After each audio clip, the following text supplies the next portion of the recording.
सावन सोमवार व्रत कथा। हिंदू धर्म में सावन का महीना बहुत पवित्र माना जाता है।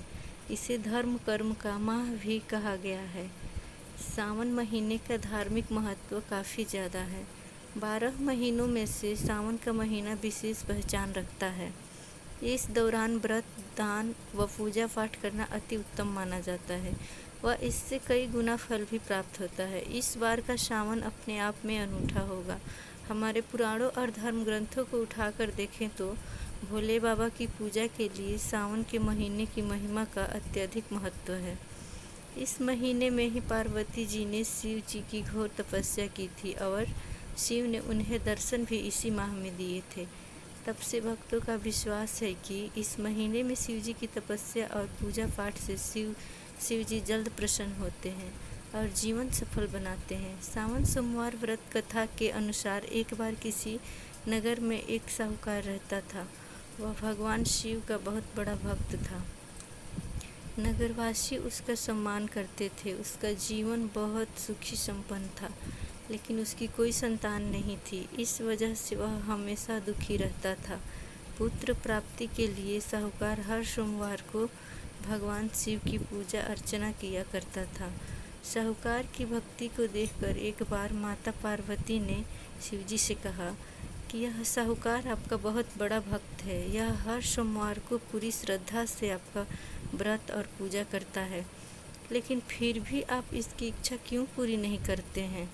यह सुनकर भोलेनाथ ने माता पार्वती से कहा, हे पार्वती, इसे कोई संतान नहीं है, इसलिए मैं इस विषय में कुछ नहीं कर सकता।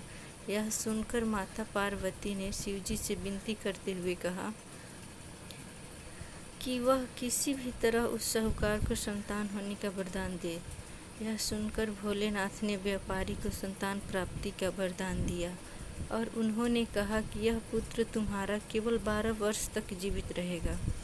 कुछ समय बाद साहूकार की पत्नी गर्भवती हुई और उसने एक सुंदर पुत्र को जन्म दिया। साहूकार को भोलेनाथ की कही हुई बातें याद थी, इसलिए पुत्र होने के बाद भी वह बहुत दुखी रहता था। यह बात उसने अपने पत्नी को नहीं बताई थी। जब साहूकार का बेटा 11 वर्ष का हो गया तो साहूकार की पत्नी ने अपने बेटे का बाल विवाह करने को कहा। यह सुनकर साहूकार ने कहा कि अभी उसने पढ़ने के लिए काशी भेजेंगे, इसके बाद ही उसकी शादी होगी। उसने अपने पुत्र को मामा के साथ काशी भेज दिया।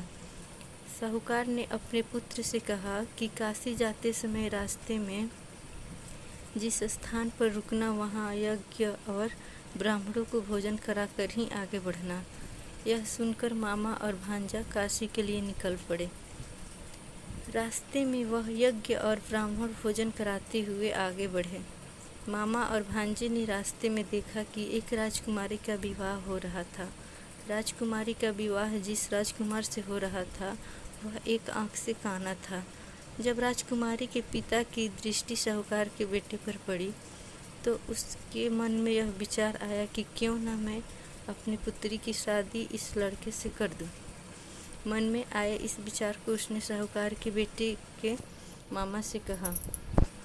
यह सुनकर मामा मान गया और उसने अपने भांजे की शादी उस राजकुमारी से करवा दी। विवाह होने के पश्चात उसने राजकुमारी की चुनरी के पल्लू पर लिखा, तेरा विवाह मेरे साथ हुआ, लेकिन यह राजकुमार के साथ तुम्हें भेजेंगे। यह लिखकर साहूकार का बेटा अपने मामा के साथ काशी के लिए चला गया। राजकुमारी ने जब अपनी चुनरी खोली तो उसने लिखा हुआ देखा तो उसने उस राजकुमार के साथ जाने से मना कर दिया। उधर मामा और भांजा काशी पहुंच गए। एक दिन जब मामा अपने घर में यज्ञ करवा रहे थे तो भांजे की तबीयत खराब हो गई। उस दिन वह कमरे से बाहर नहीं आया।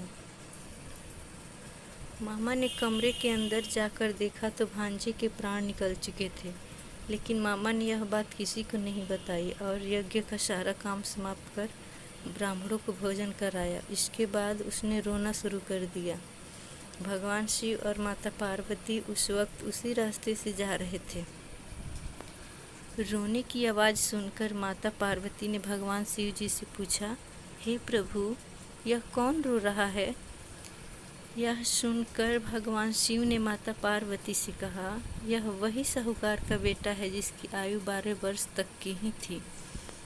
तब पार्वती माता ने शिव जी से व्यापारी के बेटे का जीवन दान देने को कहा। तब महादेव ने माता पार्वती से कहा, इसकी आयु इतनी ही थी।